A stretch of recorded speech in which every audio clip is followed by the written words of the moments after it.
વરસાદને આમંત્રણ આપતી આદિવાસી આસ્થા ગરબડામાં વરસાદેવને રીઝવવા યોજાઈ પરંપરાગત ગુંદરા વિધિ। આધુનિક યુગમાં ટેકનોલોજી અને હવામાન વિભાગની આગાહીઓ વચ્ચે આજે પણ આદિવાસી સમાજ પોતાની પરંપરા, સંસ્કૃતિ અને આસ્થા સાથે અતૂટ રીતે જોડાયેલો છે।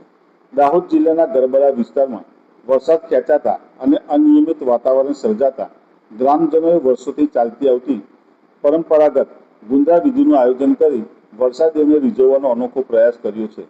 આદિવાસી સમાજમાં માન્યતા છે કે જ્યારે વરસાદ સમયસર ન આવે અથવા વરસાદી માહોલ હોવા છતાં મેઘરાજા મહેરબાન ન બને ત્યારે ગામના બળવા, પૂજારી અને વડીલોની આગેવાની હેઠળ ગુંદરા વિધિ કરવામાં આવે છે। આ વિધિ માત્ર ધાર્મિક ક્રિયા નથી, પરંતુ પ્રકૃતિ પ્રત્યેની કૃતજ્ઞતા, સામૂહિક એકતા અને લોક સંસ્કૃતિનું જીવન પ્રતીક માનવામાં આવે છે।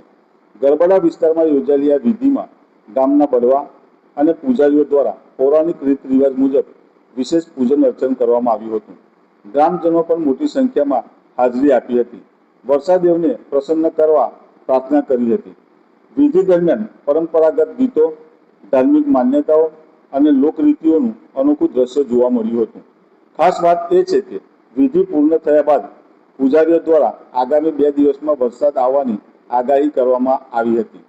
આ આગાહીને લઈને ખેડૂતો અને ગ્રામજનોમાં નવી આશા જાગી છે। ખેતી વરસાદ પર આધારિત હોવાથી મેઘરાજાની કૃપા માટે ખેડૂતો આતુરતાથી મેઘરાજાની રાહ જોઈ રહ્યા છે। સ્થાનિક લોકોના જણાવ્યા અનુસાર ગુંદરા વિધિ પેઢીઓથી ચાલતી આવી છે અને દરેક વખતે સમગ્ર ગામ એક પરિવારની જેમ જોડાઈને તેમાં ભાગ લે છે। આ પરંપરા માત્ર વરસાદ માટેની પ્રાર્થના નથી, પરંતુ ગામના લોકો વચ્ચે એકતા, સહકાર અને સાંસ્કૃતિક વારસાને જીવંત રાખવાનું માધ્યમ પણ છે। આજે જ્યારે અનેક લોક પરંપરાઓ સમયની સાથે લુપ્ત થઈ રહી છે, ત્યારે ગરબડાની આ ગુંદરા વિધિ આદિવાસી સંસ્કૃતિની સમૃદ્ધિ અને પ્રકૃતિ પ્રત્યેની શ્રદ્ધાનું અનોખું ઉદાહરણ બની રહી છે।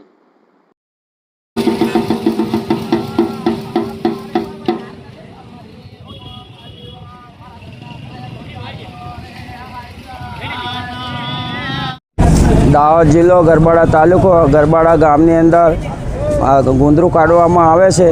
અમારા બાપ દાદાથી વર્ષોથી પૂર્વજોથી આ ગુંદરું કાઢવામાં આવે છે અને અમારે આમાં વરસાદની આગાહી કરવામાં આવે છે। જે કોઈ માતાજી અને દેવ જવાબ આપશે, બાબા ગોરિયાદેવનો જવાબ મળ્યો છે, 2 દિવસની કોલી બતાવી છે અને માતાજીનો પવન આવે પછી અમને ખબર પડે આગળ કઈ કોલી બતાવે છે વરસાદ માટેની। અને અમારા બાપ દાદાથી વર્ષોથી પરંપરાગત આ અમારે કરવામાં આવે છે। માતા હવન અને માતા સાવણ અને બાબા ગોરિયાદેવનું આ ગુંદરું કાઢવામાં આવે છે અને 7 બહેનીનું ખપ્પર કાઢવામાં આવે છે, આખું રથ કાઢવામાં આવે છે અને બધા ગામજનો, પટેલ, પૂજારા અને દરેક ગામજનો મળીને અમે આ કામ કરીએ છીએ વર્ષોથી પૂર્વજો વખતથી। જય હિન્દ।